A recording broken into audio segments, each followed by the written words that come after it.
मैं दिलबाग टांक राष्ट्रीय वाल्मीकि धर्म धरावल 10 रजिस्टर्ड का राष्ट्रीय अध्यक्ष। तो साथियों, आज हम पहुंचे हैं सेक्टर 17 में। सेक्टर 17 में आज संविधान समारोह मनाया जा रहा है और हम सभी देशवासियों को संविधान समारोह की जो है बधाई देते हैं। आज हमें बाबा साहब का संविधान पूरे देश में हर बच्चा, हर नौजवान, पूरा समाज के लिए बना है, किसी एक व्यक्ति के लिए ही नहीं बना है, समाज के लिए नहीं बना। पर बाबा साहब ने जो हमारे को मूलभूत सुविधाएं दी हैं संविधान में, आज वो हमारी ख़त्म करी जा रही हैं मनुवादियों के तहत। तो मनुवादियों ने हमारे लिए संविधान की धाराएं बिल्कुल ख़त्म कर दी है। बाबा साहब ने हमें एम्प्लॉयमेंट एक्सचेंज दिया है। एम्प्लॉयमेंट एक्सचेंज हमारा बिल्कुल बंद कर दिया गया, क्योंकि एम्प्लॉयमेंट से जो हम नौकरी लगते हैं तो हमारी प्रमोशनें चलती हैं। तो मनुवादियों ने हमारा एम्प्लॉयमेंट बंद कर दिया, हमारे बच्चों की जो है नौकरियां ख़त्म कर दी। हमारा दलित समाज सीपर, पीएन, माली, चौकीदार, ड्राइवर इसी यहीं तक लगता था। मनुवादियों ने इसको सब ठेके पे, निजीकरण पे ला दिया। आज हमें 8,000, 10,000 तनख्वाह मिल रही है। गुजरात में हमें 6,000 तनख्वाह मिल रही है। पंजाब में 7,000 तनख्वाह मिल रही है।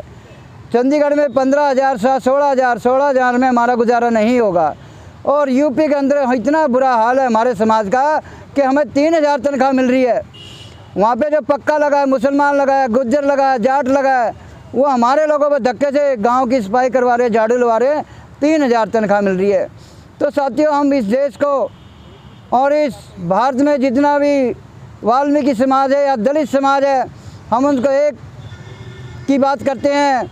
अभी हम परसों भी राष्ट्रपति भवन गए थे, मैडम को लेटर दे के आए हैं कि ठेकेदारी प्रथा करो आप, हमें कोई चिंता नहीं है, पर सफाई कर्मचारी की जो तनख्वाह है 50,000 होनी चाहिए। 50,000 होगी तभी हम अपने बच्चों को पढ़ाएंगे, लिखाएंगे, शिक्षा की तरफ ले जाएंगे। 3,000 में तो हमारे घर का खर्चा भी नहीं चलता, 6,000 में भी नहीं चलता। आंध्रा में भी ऐसे हमारे लोगों का बुरा हाल है, मणिपुर में हमारे लोगों का बुरा हाल है, पूरे देश में जो है दलित समाज का पूरा बुरा हाल है। और इस आने वाली सरकारों को हम चेतना देते हैं। अभी पिछले 2 महीने पहले वाल्मीकि भगवान की शोभा यात्रा निकाली गई। एक तरफ बीजेपी वाले बुलाए, एक तरफ कांग्रेस वाले बुलाए। वो लीडर जो हमारे बिकाऊ हैं, उन्होंने समाज की कोई बात नहीं करी, सिर्फ उनको चेयरमैन नहीं चाहिए। देख पा रहे हैं चंडीगढ़ अनुसूचित जाति जनजाति एवं पिछड़ा वर्ग कल्याण एसोसिएशन यहाँ पर अनशन पर बैठी है संविधान दिवस के उपलक्ष्य में। तो राष्ट्रीय वाल्मीकि धर्म समाज स्टेट किस तरीके से इनका समर्थन करें? हम उनके साथ समर्थन में हैं। अगर वो दिल्ली जाएंगे, दिल्ली भी उनके साथ जाएंगे। हम हर तरह से उनकी पूरी सपोर्ट करते हैं। जो हमारे समाज की बात करता है, हम उसको साथ कंधे के कंधा मिला के चलेंगे। तो अभी तक प्रशासन ने कोई इनकी सुनवाई नहीं करी, तो आगे की रणनीति क्या रहेगी? तो आगे की हमें पता लगा, यहाँ पे अमित शाह जी आ रहे हैं। हम अगर जो यहाँ पे सुनाई नहीं करी चंडीगढ़ के अंदर, तो हम उनको इस एसोसिएशन के साथ मिलके काले झंडे दिखाएंगे और स्पेशल उस दिन हम चंडीगढ़ में ही रहेंगे। और कोई समाज को मैसेज देना चाहेंगे? हम समाज को यही मैसेज देना चाहते हैं कि समाज के साथ लगिए, और समाज में ही बल है और समाज के साथ ही एकता है। इसके साथ जय वाल्मीकि, जय भीम, जय रविदास, जय कबीर।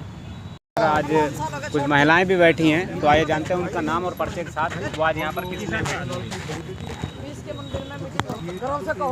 मैं सुमनलता वैद, जिलाध्यक्ष चंडीगढ़ महिला कांग्रेस। पहले तो मैं सभी को संविधान दिवस की बहुत बहुत मुबारकबाद देना चाहूँगी और बाबा भीमराव अंबेडकर जी की जय हो, जिन्होंने इतना महान संविधान भारतवर्ष को सौंपा।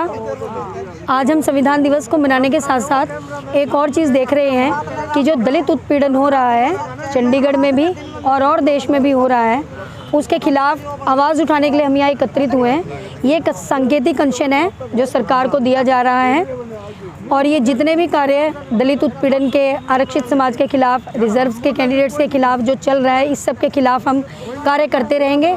और इसी आशा के साथ जय भीम, जय संविधान। आज का यहाँ पर जो मामले हैं, इसके बारे में आप कुछ बताना चाहेंगे? आज यहाँ पर चंडीगढ़ अनुसूचित जाति जनजाति पिछड़ा वर्ग एसोसिएशन ने ये एक सांकेतिक अनशन का आयोजन किया था। इन समस्याओं को लेकर ये जो हमारे एससी सर्टिफिकेट्स की जो हमारी डिमांड लंबित पड़ी है उसके लिए है, और जो स्कूलों और कॉलेजों में आरक्षण चल रहा है वो ठीक प्रकार से विद्यार्थियों तक मुहैया नहीं करवाया जा पा रहा है, और जो काफ़ी टाइम से लंबित इनकी है कि जो दैनिक वेतनभोगी कर्मचारी हैं उनको पक्का नहीं किया जा रहा है। इस तरीके की और भी कई सी जो दिन प्रतिदिन दलित वर्ग जो फेस कर रहा है प्रॉब्लम्स को चंडीगढ़ में। सबसे बड़ी चीज़ कि चंडीगढ़ में इस बार हमारी वाल्मीकि जयंती पर छुट्टी नहीं दी गई, इसके लिए भी हमने मेल किया हुआ है गवर्नर साहब को, उसके बारे में भी कोई वो नहीं हो। ये छोटी छोटी सी चीज़ें मिलकर काफ़ी बड़ा ये है कि ये लोग बहुत ज़्यादा मतलब हम फेस कर रहे हैं इन चीज़ों को, तो इसी के खिलाफ़ हम ये एक आंदोलन छेड़ रहे हैं। अभी तक प्रशासन का कोई अधिकारी आया है? अभी तक तो यहाँ कोई प्रशासन का अधिकारी नहीं आया है। कोई सुनवाई नहीं? नहीं जी, कोई सुनवाई नहीं है। यदि सुनवाई नहीं होती तो आगे की रणनीति क्या रहेगी? आगे की रणनीति देखिए, अब सड़क पर तो बैठ ही गए हैं आके, समाज को तो क्या मैसेज देना चाहिए? समाज को यही मैसेज देना चाहेंगे कि अपने समाज के साथ एकजुट होकर आवाज़ उठाइए और इसके खिलाफ खड़े हो जाइए। समाज को यही कहना चाहेंगे। आज हम बाबा साहब का संविधान दिवस मनाने के लिए आए थे और हमारी चंडीगढ़ में बहुत सारी ऐसी समस्याएं हैं जिनका चंडीगढ़ प्रशासन उनका समाधान नहीं कर रहा है। उनको उस समाधान के लिए वो हमारा समाधान हो, शेड्यूल कास्ट में जितनी भी हमारी त्रुटियां हैं या जो हमारे काम नहीं हो रहे हैं, तो इसलिए आज हमने यहाँ प्रदर्शन किया, बाबा साहब का अपने इसका संविधान दिवस मनाया और बाद में हम अपनी मांगों के एवज में अपने अनशन पर बैठे। और इसके लिए हमारी मांग है कि भी प्रशासन हमारी जो मांगे हैं वो शीघ्र लागू करे, ताकि रोडों में आकर मजबूर ना होना पड़े। आप अपनी मांगों को और समस्याओं को कब से प्रशासन को अवगत करा रहे हैं? ये तो हम 20-25 साल से अवगत करा रहे हैं, क्योंकि 15 साल पीछे भी जो अनुसूचित जाति के प्रमाण पत्र थे बिल्कुल बंद कर दिए गए थे। फिर 2008 में उस बेस पर इशू कर दिया सर्टिफिकेट बनाना कि जिसके पिता फादर का बना हुआ है उसके बेस पर बना दिया जाए, नहीं तो पहले फादर के बेस पर भी सर्टिफिकेट नहीं बना रहे थे हमारा ये। और कोई सुनवाई नहीं है इसकी। हाँ जी, उसके बावजूद भी प्रशासन आया नहीं आया? नहीं, यहाँ कोई प्रशासन का कोई अधिकारी कर्मचारी संबंधित कोई नहीं आया है। अगर आपकी समस्या का समाधान नहीं हुआ तो आगे क्या करेंगे? आगे हम ऐसे एजिटेशन करेंगे, अनशन पर बैठेंगे, प्रशासन का घेराव करेंगे। दिल्ली से जो केंद्र के संबंधित अधिकारी मंत्री लेवल के लोग आएंगे उनका घेराव करेंगे हम, जब हमारी मांगे नहीं मानी गई तो।